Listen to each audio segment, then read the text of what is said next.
Good to be with you, my friends. So we will jump right into the next two chapters of Genesis, also known, I think, as Stefan's favorite, right?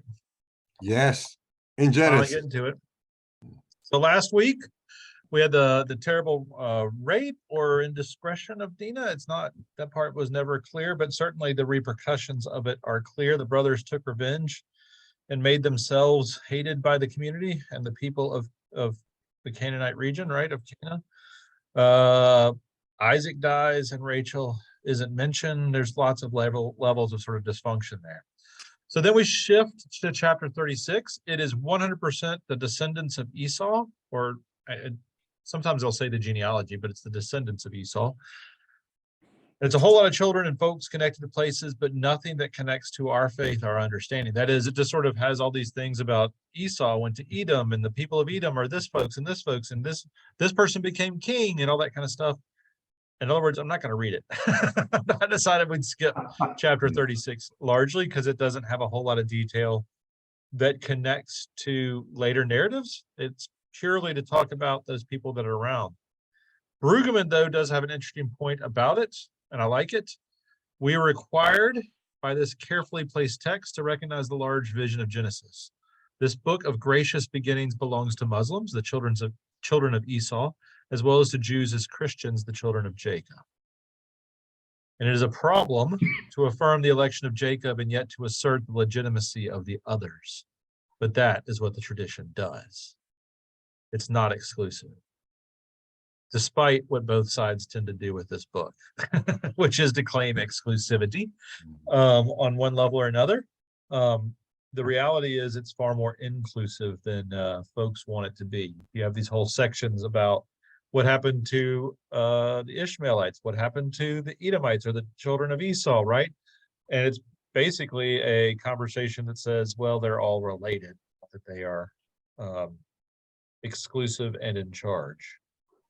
Yeah, so I'm sure the Christians in Israel today would say, you know, when we were there just this past year, it's a common saying to say, oh, they're my cousin, with that exact sentiment in mind, that they're all somehow related in the Middle East, that there is this, it's almost like saying they're human, but there's a little bit more connection than that, right? That there's a, probably coming from this text and others, like, well, no, they're literally related to me if I go back far enough. But with the current state of conflict in Israel, I fear that is not the view of all in Israel. Like any nation, that doesn't mean it's all Jews in Israel agree with what the Jewish nation is doing or the state of Israel is doing, but that's sort of how it gets conflated sometimes. There are people on all sides of all the issues trying to do the best. Any thoughts on that before we, I mean, again, I was just going to give pretty short shrift to the children of Esau because, well, it's not particularly exciting. They kind of cousins 2 or 3 times removed. Yep, you got it. And in some cases, I think they're glad to be 2 or 3 times removed. Exactly. And some people are removing some others. Amen. Amen. Hey, Dad, I can hear you. I don't know if you can see us, but we can hear you. Well, let's see. All right. So we'll keep going.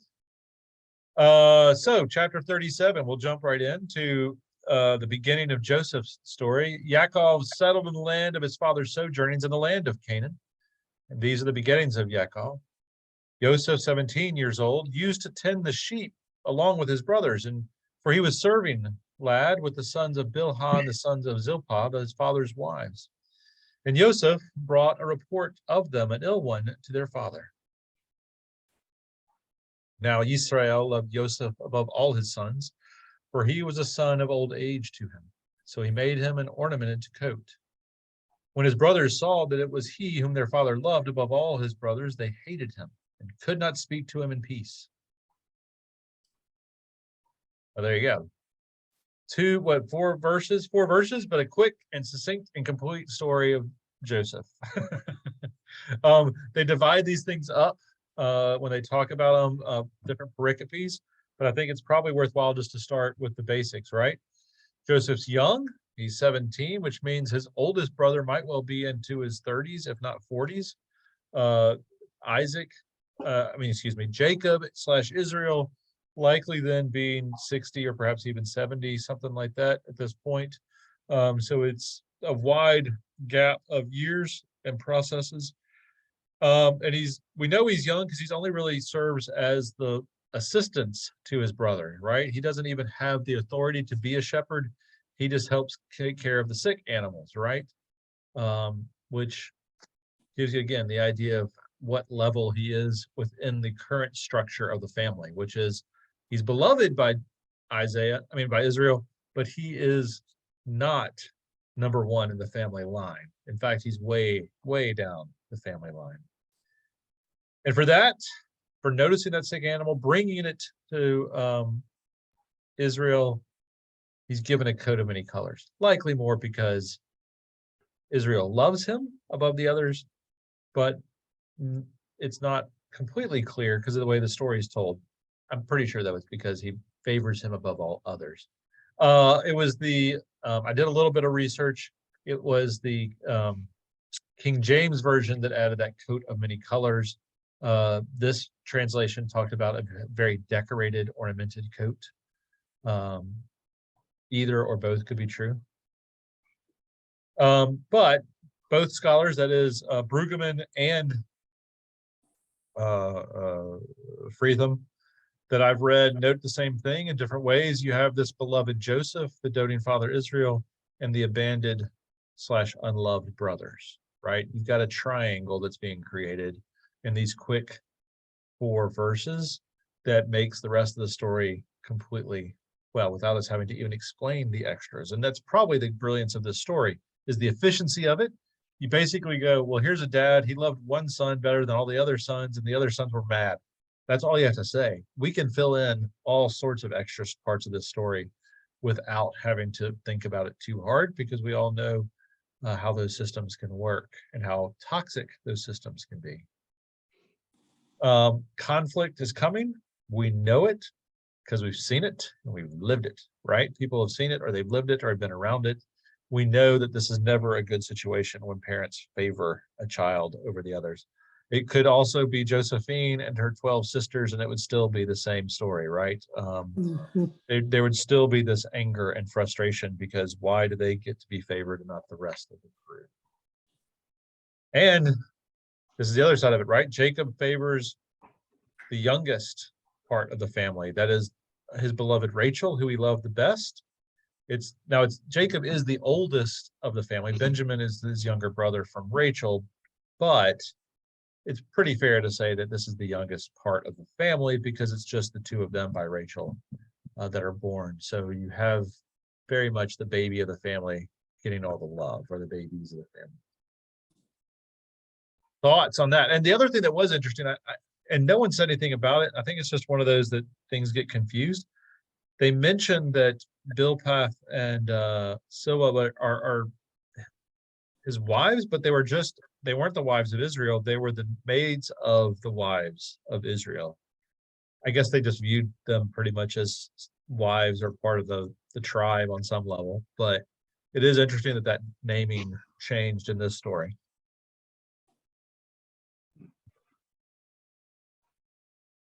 Any thoughts on how we start the story? The hard thing about this one is we all know it so well. It's hard to sort of get behind it. That is to look at the way it's structured and what we're thinking. Okay. Well, I mean, we've seen the other brothers, before. That's true. So it's not too hard to look at them as not particularly lovable or loving. Yeah, that part's super easy to see and recognize, right? Like you look at it and go, oh, these are not happy people. Isn't this just a continuation of the baby wars? To a certain degree. Yeah, Yeah. I think so. And It's the also reason, kind of easy to see why Jacob loved Joseph better, because the others were not lovable. Yeah, you do wonder if that previous story is also that sort of pretense of going, wow, the other sons are jerks or vengeful or whatever combination, right? Now, this is that catch-22 of, well, he never seemed to care about anybody other than Rachel and her children, so it's hard to know if Israel ever showed favor to anybody, if they grew up being ornery because they felt unloved in the first place, right? That's a thought. Yeah. Because I think it's also part of their DNA. Mhm. Considering the parents, okay, yeah, I would. Each of the parents, okay. Yeah, it was a dysfunctional family system, right, to say the Yeah. least, if nothing else. You got everybody Exactly fighting right. about who's having what baby and which baby matters and Yeah, everything else. yeah. With a clear undercurrent of communication that the last baby wasn't good enough. Right? I mean, it's always that last baby didn't fix whatever the problem was supposed to be. That's a terrible.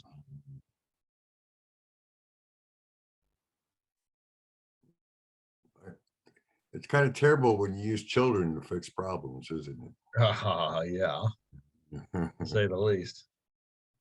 I'm trying to remember who in the New Testament is from the tribe of Benjamin. Is it St. Paul? Paul, I think Paul's a Benjaminite, if I recall correctly. Yeah. I think so, yeah.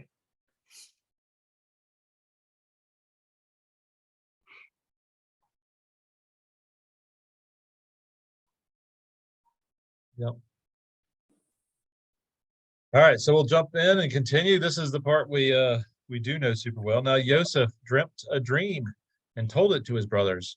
And from then on, they hated him still more. He said to them, "Pray, hear this dream that I have dreamt. Here we were binding sheaf bundles out in the field, and here my sheaf arose. It was standing upright. And here your sheaves were circling around and bowing down to my sheaf." His brothers said to him, "Would you be king? Yes, king over us? Or would you really rule? Yes, rule us?" From then on, they hated him still more for his dreams, for his words. But he dreamt still another dream and recounted it to his brothers. He said, "Here, I have dreamt still another dream. Here the sun and the moon and 11 stars were bowing down to me." When he recounted it to his father and his brothers, his father rebuked him and said to him, "What kind of dream is this that you have dreamt? Shall we come, yes, come, I, your mother and your brothers, to bow down to you to the ground?" Brothers envied him while his father kept the matter in mind. All right, so I think we can say that Joseph's not real bright. Like, this is not a wise thing to say to your brothers. If you already know they don't particularly like you and then basically say, "Hey, one day you're going to worship me," maybe not a great plan. Not a great plan for getting along. Now, we can say he's 17 years old, and like all 17-year-olds, that prefrontal lobe is not fully formed. You're not always thinking perfectly about what the repercussions of your actions are. Ooh, but I guess he got excited about that bright future, but was not wise thing to say to your 11 other brothers, right? But then I Especially- believe not being wise is in his DNA too. That's yes. Not being particularly studied or Yeah, reasonable is yeah. definitely in that DNA. Also part of being a 17-year-old. Yeah, I think he's got it going and coming, as they say, right? But what is that thing about his mother bowing down to worship him? His mother's been dead for years, hasn't Right. she? Yeah, she's been dead for years in this story, so I don't know who the sun and moon are. And that's not particularly clear either. Not particularly clear.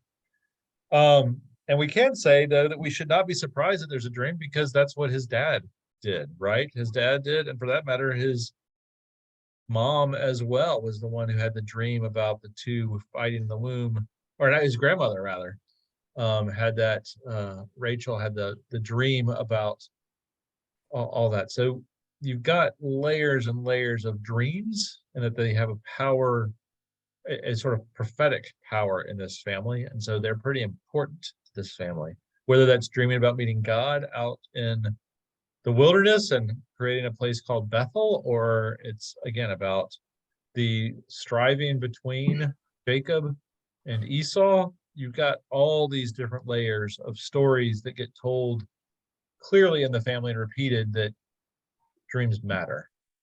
And so here's the beloved, and he happens to have dreams, which, probably adds to the conflict. He could have had a totally normal dream, and it still would have been, why is he the one who gets to have dreams and not the rest of the boys too, right? There's lots of layers to this. So I will reference Joseph and the Amazing Technicolor Dreamcoat, Andrew Lloyd Webber, who incidentally, he wrote it when he was 19. That's the crazy thing. Andrew Lloyd Webber wrote, this is one of his first shows that he wrote when he was 19.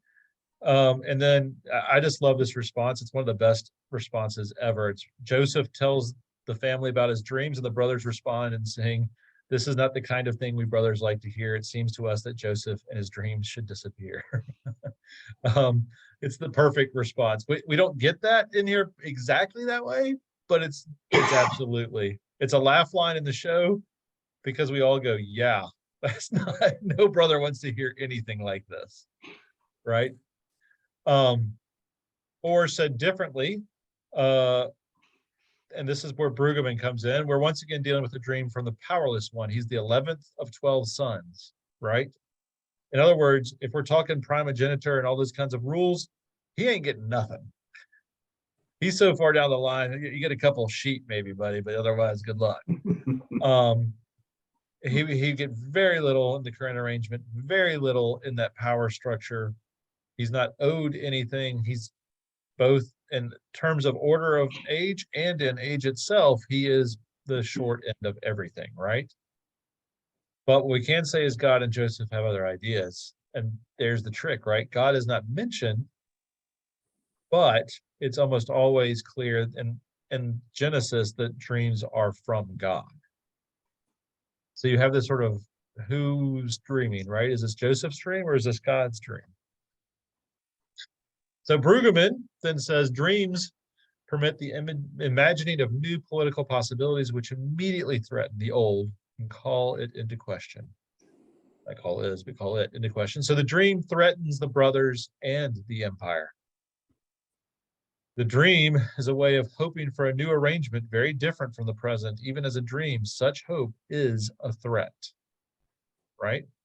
I think it's helpful to talk about it that way because on one level, it makes perfect sense that the brothers get frustrated about, oh, here comes Mr. Perfect. Oh, he had a dream that we're all going to worship him. But it's also this deeper threat, right? This sort of like, oh God, maybe this could happen. Maybe Joseph could, I mean, dad loves him. Dad could skip all the rules and give it to the youngest instead of the oldest, because after all, dad was the younger kid, took all the stuff, right? I mean, if you think about the story and what's been shaped before, the brothers aren't being unreasonable when they hear a dream like this to say, oh, this could be bad for us, very bad indeed.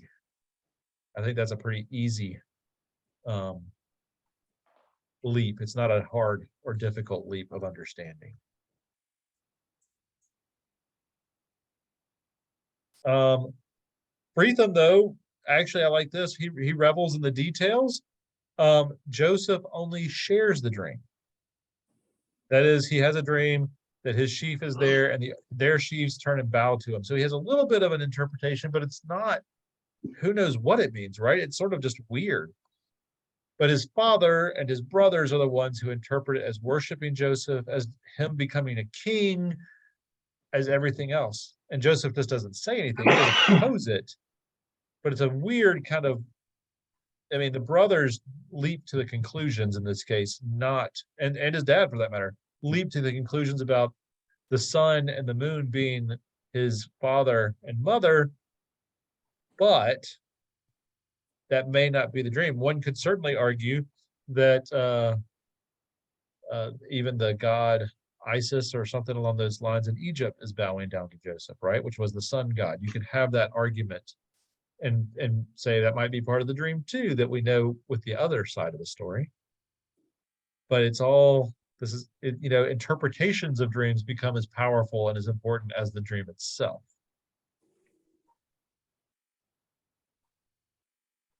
Thoughts on Freetham or on Brueggemann for that part of it? It's a lot. It's a lot to think about. Well, yeah, I agree that Joseph doesn't tell them, but I mean, it seems like, I mean, doesn't give them any interpretation, but you know, I mean, it's as if he tells them because he thinks it's self-evident. Yeah, I don't think this is a hard one. You know, but when I look at that, the dream about the, you know, the sun and the moon and all that, I mean, I think about you know, his experience as the overlord in Egypt, and you know, providing grain to all these, you know, countries in the region. But Yeah, Well, it is prophetic. it is prophetic.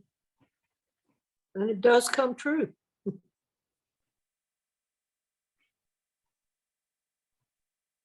I mean, it's, you know, it's the same, you know, throughout Genesis. You know, we've been getting these stories about you know, God works in mysterious ways we don't always understand, or God showing it well. And then, I mean, it's as if finally, you know, at the end of Genesis, we see, oh, okay, God really worked it all out.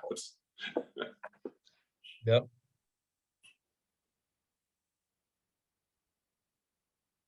It does work out, but it takes a while.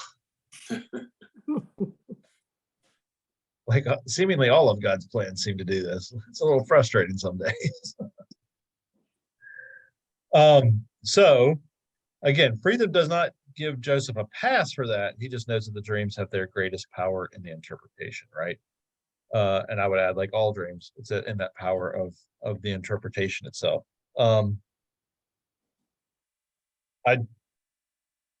do, like I said, I also really appreciate Brueggemann's idea that the danger of these dreams is this sort of total reversal of position, the terrifying part of the dream,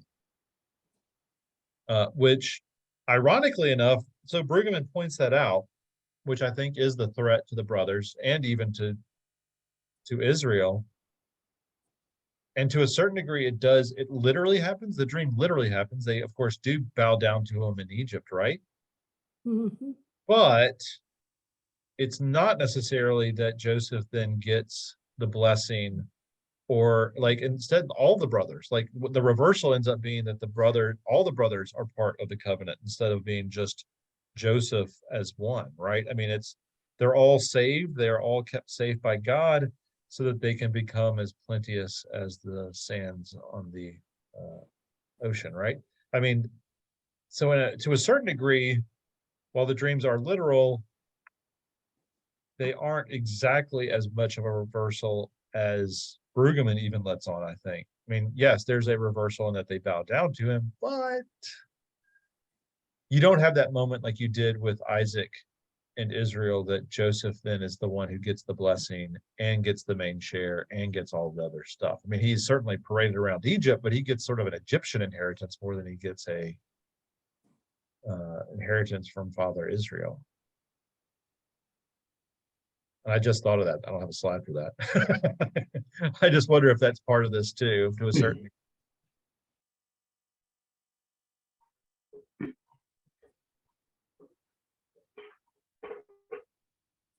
All right. Other thoughts about dreams and dreamers?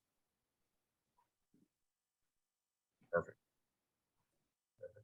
Okay. I mean, well, dreams are, yeah, I mean, they have a function kind of like prophets,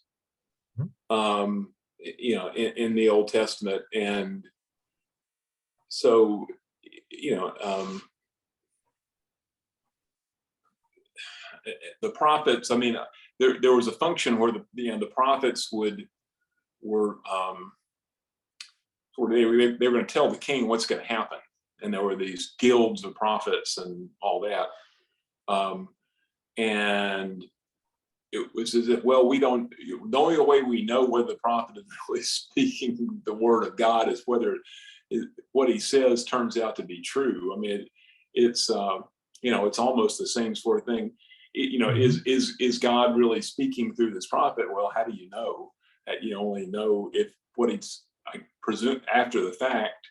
You know, so again, it's as if the they see, I think in the storytelling, it's as if people see, the storytellers see, you know, Joseph as sort of, you know, in this, similar to this role of prophet. In a way, he's, you know, speaking truth to power.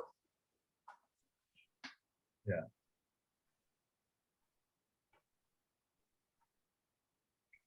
I think that's true. Yeah.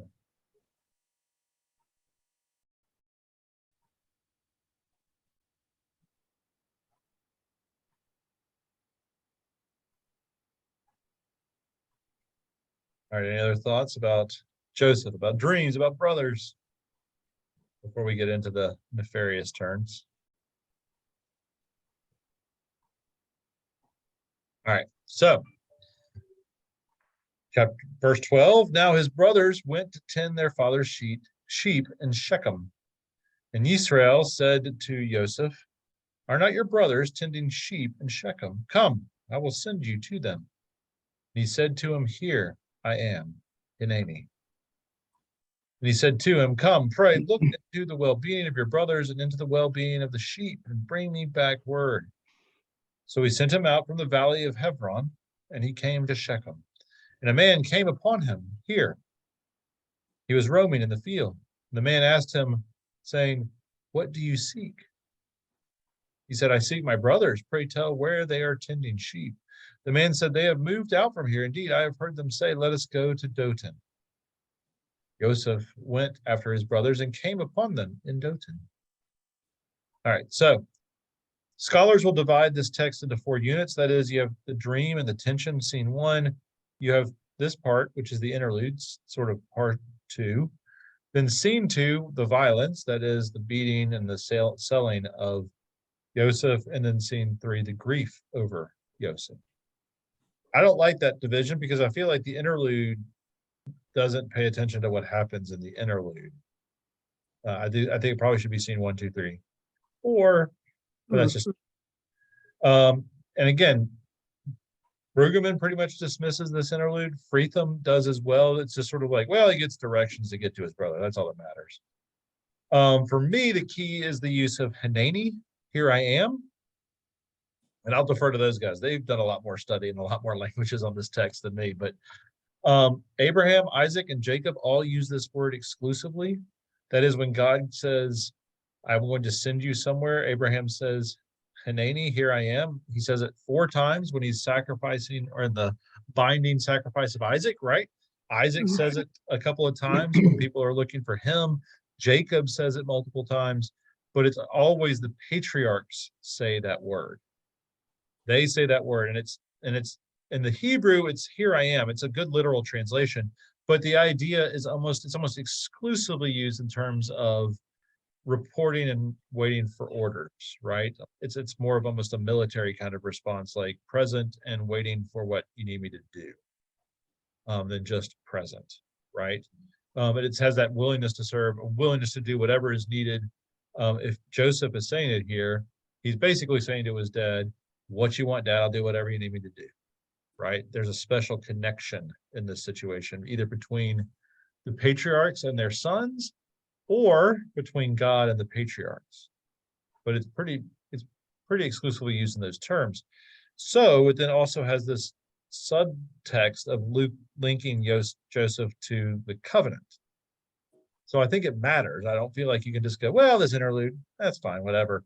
I think there's a theological underpinning there, or a certain statement and interlude that within this interlude that says, oh, we know that it said Jacob favored Joseph, but it's even more than we thought. He's sort of like his one person he can trust, the one guy he has around that he believes in, and the one who seems to be the heir of the promise. Now, Freetham notes that the brothers take their flocks 50 miles, 50 miles away to water their flocks. It's patently absurd. Dothan is something along the lines of 50 miles from Hebron. It's bordering on the whole length of the modern nation of Israel, not quite, but it's a big chunk of it. And so I think you could argue, if you're paying attention to the geography, that the brothers want some space from Joseph and his dreams. Like, if you just listen to the story, It was, hey, y'all are all going to bow down and worship me. He said, we're getting out of here. We need to go on a trip and get away from this dude. He's driving us nuts. Right? I mean, it's simple, good old fashioned, let's get away and maybe things will cool off and we can not deal with the craziness of the situation. It does beg the question, though, what the heck is Israel thinking? What is Jacob doing in this situation? He knew there was conflict between the brothers, and then he sends Joseph to talk to him when he knows they're all mad at him. It's a weird push. And Freetham asked that question. It's one that makes no sense. He says that Israel seeks to know the shalom, the well-being of the brothers. You can guess that that's obviously connected to shalom, or the peace of the brothers and of the sheep, right? So it could be that Israel is seeking peace between the brothers, but it could also be that he's instigating something. I think it's probably the former. I think he knows from the conflict with his brother that it's better to be at peace with them, but it's not altogether clear. Or if Israel even has in mind, hey, I'm sending you my beloved son in the special coat to show you that he's the guy who's going to boss you all around. Maybe he's leaning into that. None of that is clear, but I think that ambiguity and this little interlude is important to note, because it's not nothing. I don't think you just skate over this that easily. For one thing, I'm struck by the beauty of that word, Hanani.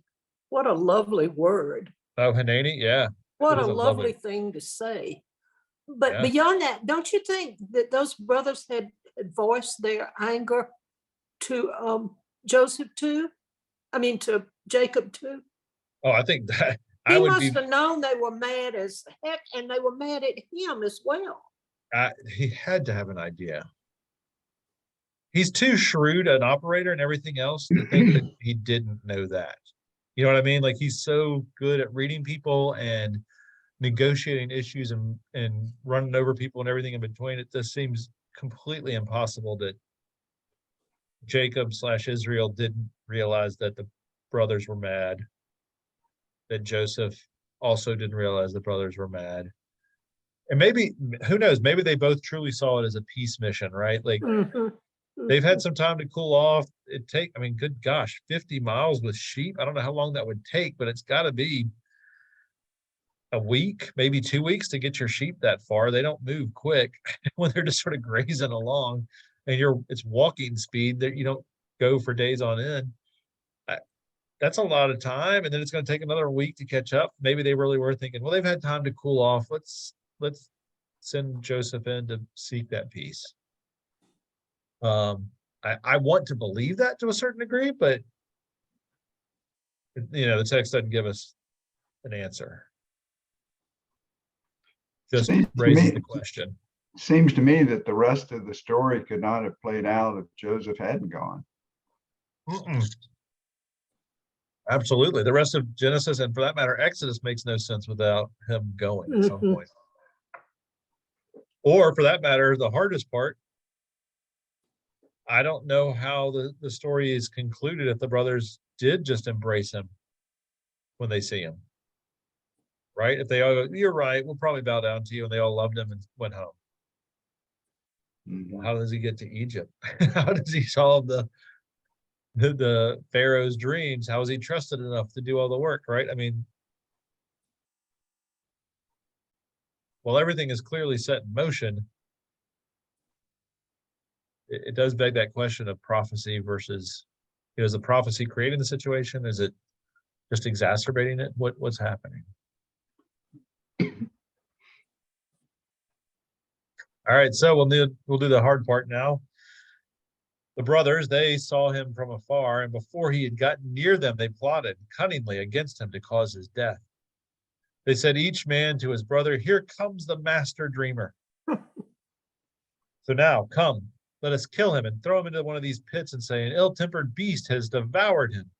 Then we will see what becomes of his dreams. When Reuven heard it, he tried to rescue him from their hand. He said, let us not take his life. And Reuben said to them, do not shed blood. Throw him into this pit that is in the wilderness, but do not lay a hand upon him. in order that he might save him from their hand to return him to his father. So it was when Joseph came to his brothers that they stripped Joseph of his coat, the ornamented coat that he had had on, and took him and cast him into the pit. Now the pit was empty, no water in it.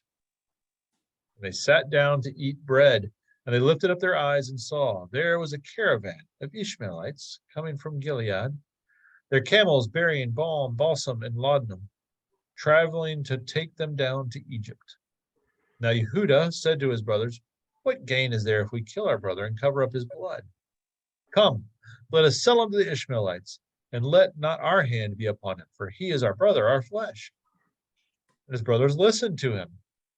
Meanwhile, some Midianite men, merchants, passed by, and they hauled up Joseph from the pit and sold Joseph to the Ishmaelites for 20 pieces of silver. They brought Joseph to Egypt. When Reuben returned to the pit here, Joseph was no more in the pit, and he rent his garments and returned to his brothers and said, the child is no more, and I, where am I to go? But they took Joseph's coat, and they slew a hairy goat and dipped the coat in the blood. All right, so real fast, there's the first part that I always want to do. These verses are used in Memphis at the Lorraine Motel National Civil Rights Museum. Ralph Abernathy quotes there in the place where Dr. King was killed. They said to one another, behold, here cometh the dreamer, let us slay him, and we shall see what will become of his dreams. It's an interesting use of the quote, but a powerful one by Abernathy. And certainly it helps us to know the power of dreams both then and now. There's a very clear through line, right? That Abernathy plays with beautifully, and I think is an appropriate quoting, to say the least. But if you ever go, there's a large plaque in the sort of what was the motor court in front of the motel, and the balcony is just above you there where King was shot, and then just below it there's a plaque. There's like an old car, a 1960s car, and then there's a large sort of plaque that has that quote on it, to recognize King's presence there in the moment itself. So, to go back to the biblical side of the story, we see Reuben, the oldest, trying to calm down his brothers. And you can tell he isn't necessarily a Joseph fan, but he is trying to prevent fratricide. Like, don't kill the guy. Like, you can hate him, you can be mad at him. And we can see from the backside of his comments, like at the end when he can't find his brother, Reuben clearly has, like a lot of oldest children, when there's multiple children, has the idea that his job is to take care of his siblings, right? The sort of head, the oldest child ends up being the second parent when there's a whole bunch in line, that they have a sort of extra responsibility for the clan. So Reuben helps, but not quite enough. He saves his brother's life, certainly, but it's not clear where he goes. He just sort of disappears. Like, yeah, y'all throw him in a hole, and then I'll be back in a couple of minutes. It's a weird exchange, but this whole thing is sort of a weird exchange for that matter. Brueggemann notes that the robe is a symbol of enthronement, that Joseph is now favored in the heir. He's given this robe that in a lot of ancient cultures, if you had special clothing, that proved that you were, well, then as now, right? That you have special status, that you're part of the upper class, or you're part of the favored class, or in the ancient world, when clothing is especially scarce, that is usually had one piece of clothing, maybe two, to have something that is elegant and specially made. I think it's probably relevant or possible to say from Brueggemann that this robe is a symbol of being an elevated and important person, if not the heir apparent, right? But the key for his interpretation is that makes the stripping of Joseph especially important, right? That they don't just throw him in the hole, that they take his garment from him first and then throw him in the hole. Like, it's almost, we're not letting you claim to be the favored of our father, and we're throwing you in the hole to prove it, right? I mean, it's a two-step process that I think actually helps us understand the actions of the brothers a little bit better, right? The brothers are not only against Joseph, but They're also against this unfair symbol of one born last, but getting the rights of the first. Thus, the robe becomes a symbol also of dethronement, according to Brueggemann, right? He's like, well, on one hand, he is given this power and authority to become the king or the leader or the most favored of the brothers. But then when he gets it ripped off, it's also the symbol of being thrown, not just into the pit, but being thrown down from your high location, your high spot. And even if it was just Jacob's declaration of it, it's still a difficult thing for the brothers to swallow. That's why that coat of many colors becomes so important. Is the symbol that it This is. story resonates with children. Oh yeah. They identify with so much of it. And I know many years ago when people still used paper calendars, St. Michael's, the Christian Ed department would do a paper calendar frequently with the children's drawings. Oh yeah. And one of my favorite ones is of the well with Joseph's feet sticking out of it as they pitch him down. Oh, I love I it. wish I could find it. It's hilarious. That is hilarious. I'd love to see that one.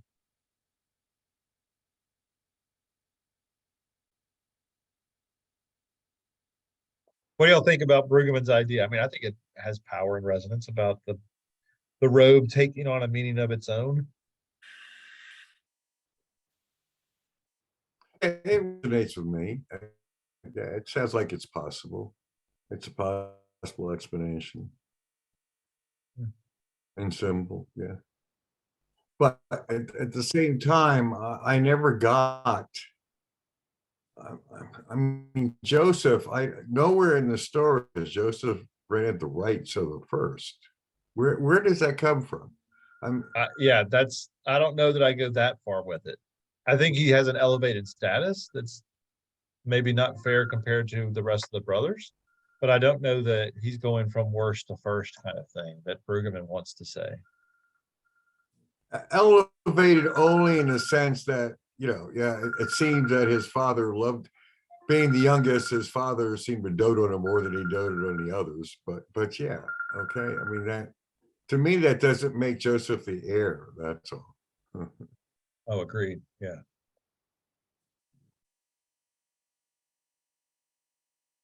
So the next part that we have to turn to then is in selling Joseph, the brothers think the problem can be solved, right? That they can subvert the dreams and the prophecies. If you know anything of prophecies, whether in the Bible or in any of those stories, thinking especially of Oedipus, right? Oedipus Rex. That usually is what exactly creates the situation for those to become true, right? It's the actions of trying to stop the dream that makes the dream become true versus going along with it. Brueggemann says, will the lie prevail? Is that the end? Can the dream be so readily nullified? What then of the source of the dream, the one who has not yet appeared, right? We're sort of left with these questions at the end of the story of what?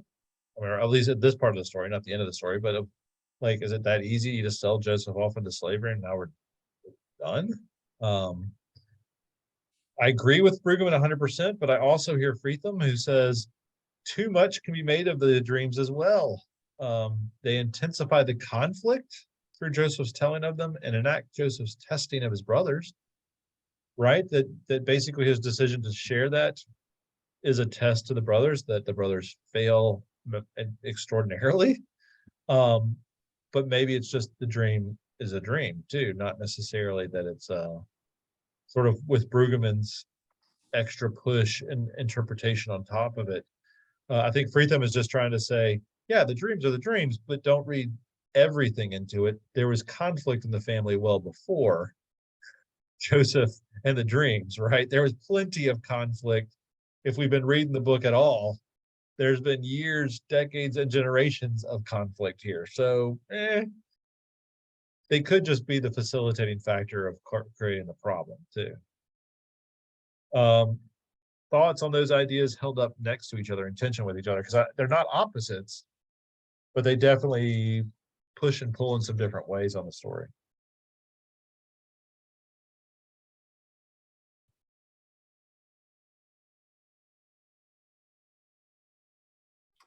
I'm still struggling to understand why Joseph felt the need to share his dreams with his brothers and his father.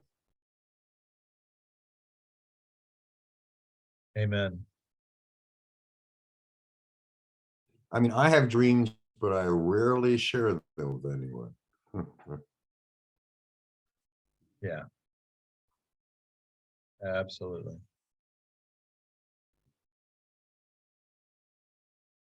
Well, I never have dreams as clear as these. Yeah.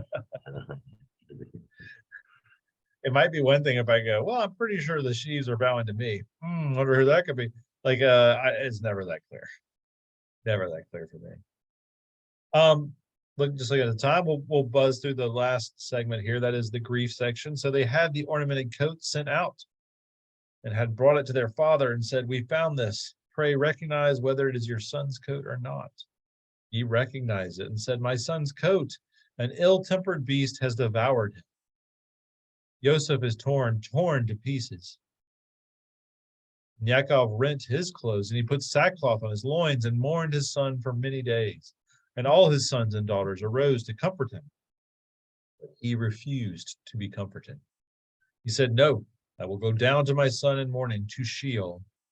Thus his father wept for him. Meanwhile, the Midianites had sold him into Egypt to Potiphar, Pharaoh's court official, chief of the palace guard. So, Brueggemann, I like the way he said this. The robe began in deep love, then it was torn in deep hate. Now it is the main tool for a deep deception. So this robe's getting around and has some pretty deep meaning pretty quickly. Like the dreams that seem apparent, the image of blood in the robes also seems apparent, but neither are reality. That is, the dreams might happen down the road, but it's not immediately true, right? There's not that reversal that day. And the image of the blood seems to be, oh, well, that's clearly he was killed, he was torn up by an animal, but neither are reality at this point, right? But man, they both control the narrative enormously, right? But the interpretation in both cases becomes as important or more important than the reality of what's going on. Brueggemann concludes and just says, Egypt is now the locus of action and are left to question the odds of a dream vis-a-vis an empire. It is not much of a hope, right? If we don't know how the story ends, and basically, oh, well, one day he'll bow down to his brothers. Well, now he's got to contend with the greatest empire on the planet, right? That doesn't seem like this is going to go well at all. We know how it ends, but if you're just objectively thinking about it, it's different. So I have more comments, but ran out of time to prep them. So next week, we have the most non-sequitur story in history for Genesis. It's the story of Tamar and Judah. And Tamar and Judah is a whole, it's just weird. It gets dropped in. And then we go back to Joseph and Potiphar, and we hear all about what's going on there. But you're in a weird spot with it. So the other thing just to name about that last section, I think that we can say quickly, is the brilliance of what happens. And that is the brothers actually don't say, at no points do the brothers lie to their dad and say, literally, your son was killed by a wild beast. They send the jacket and say, is this his jacket? And that's enough for him to create the whole narrative, right? He immediately creates the interpretation, Israel does, of saying, oh, it is my son's. He's been killed by an animal. Oh, this is terrible. And has literally, the text says, has this image of his son torn to pieces, right? They don't say it. They just give enough of crumbs for the lie to be accepted, which is an interesting differentiation, right? It's not to say that they're good guys. I'm not saying that. But it is interesting that that's probably the best way for them to get away with it, is to not declare other things. I will also say that had the brothers not done what they did, the dream could never have been fulfilled. Right. I'm just thinking if they'd had DNA testing back then, we wouldn't have had the Exodus. Yep.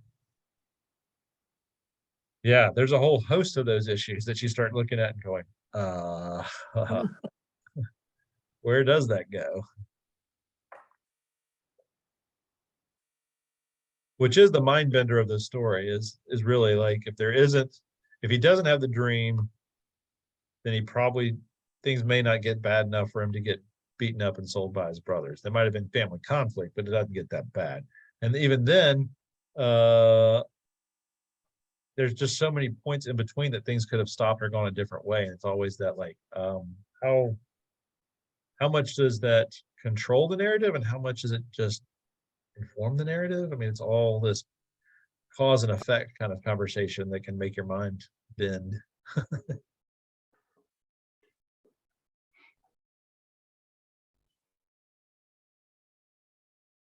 All right, my friends, anything else? I love this story. It's a great story. Like you said, Betty, kids love it. They know it. They don't even have to think about it. They can embrace it and catch it on so many levels, which is the power of this story. I think we can all do that we don't need a Brueggemann or a Friedman. There are other times we need commentators to help us understand. I don't think today, it was nice to hear what they had to say, but no, I got this one. This one I got. Agree.